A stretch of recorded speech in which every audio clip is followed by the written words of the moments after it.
Chismakers over there. Welcome to Florence Kitchen. Today's vlog, magluluto tayo ng kongnamol or ang tinatawag nating tauge sa atin. So, ito yung soup na gagawin natin for today. Ito yung mga ingredients na kailangan natin, guys.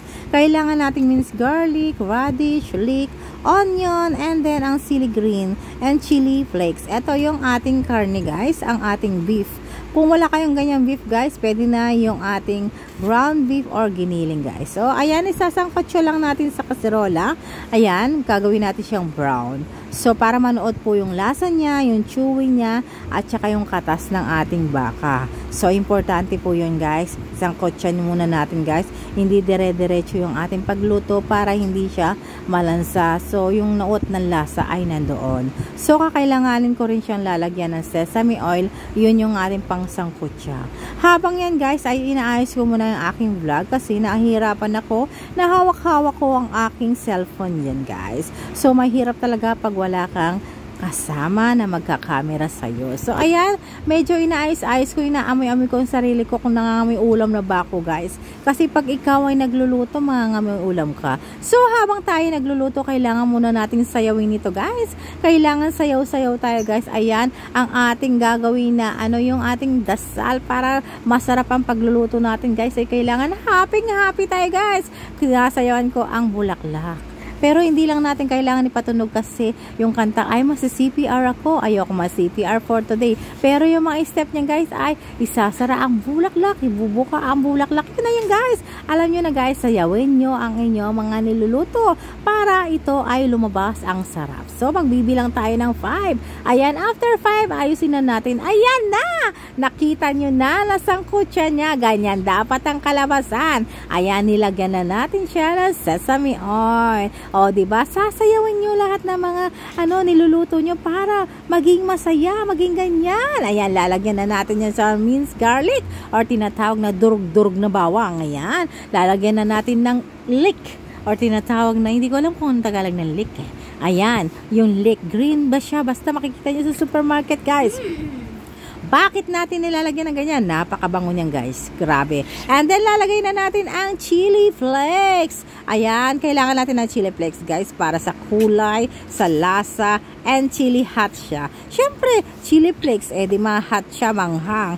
Kung ayaw nyo manghang, guys, pag mga bata, pwede rin. Lagyan nyo ng ketchup, whatever. Gagawa ko ng version na yun for the next vlog. For today is peditos and mga matatanda. May mga bata naman na gusto naman ng hot or spicy, kaya nila to, guys. So, ayan, guys, ang ating guys, ipapang lang natin siya sa ating chili flakes. Sinayos ko na naman ang aking camera kasi sasayawan na naman natin siya, guys. Eto, kailangan natin ng sayo-sayo habang tayo kumukuha ng mga ingredients. Kailangan tak.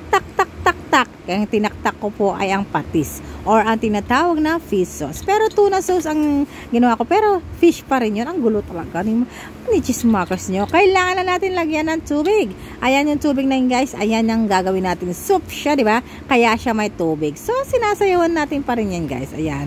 So, ang inilagay kong tubig dyan is 1 liter. Na atching po ako dyan kasi grabe, maanghang po talaga siya yung amoy niya. Di ba naalala pagka nagluluto kayo ng sili o onion chili, di ba? Maanghang yung pag na bahing ako dyan, guys. Ayan. Pero hindi ko naman binahingan dito sa akin niluluto, guys, ha. Sorry, malayo naman ako dyan. Nilagay ko na pala ang ating radish or tinatawag na labanos.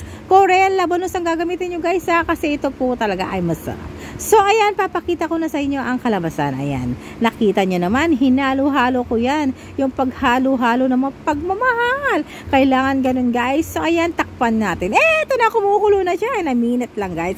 Kailangan, ayan, halo-haloin natin, guys. Ayan, kumukulo na siya, guys. Ayan, ilalagay na natin ang ating kongnamol or ang tinatawag nating tauge. Pero, guys, ang kongnamol nila, ang tauge nila ay malalaki, guys. Kakaiba, masarap. And then, ilagay na rin natin ang ating leek. Eto na ang ating pinakapaboritong time, ang ating food tasting. Tapos na po yung, guys, 5 minutes lang po yun. Tapos na yan, guys. Ayan, aking iniipan na, pakainit. Pero matakaw tayo, guys. Siyempre, may food tasting tayo palagi dyan, guys. Kailangan tayong mag food tasting every minute. So, ayan. Nag-stop nga po pala ako dito. Alam nyo na yung aking phone. Nag-stop siya. Pero napakasarap niya. Masarap po to. Healthy po to. Pwede sa mga nagda-diet dyan. So, tara, magluto na tayo nito guys.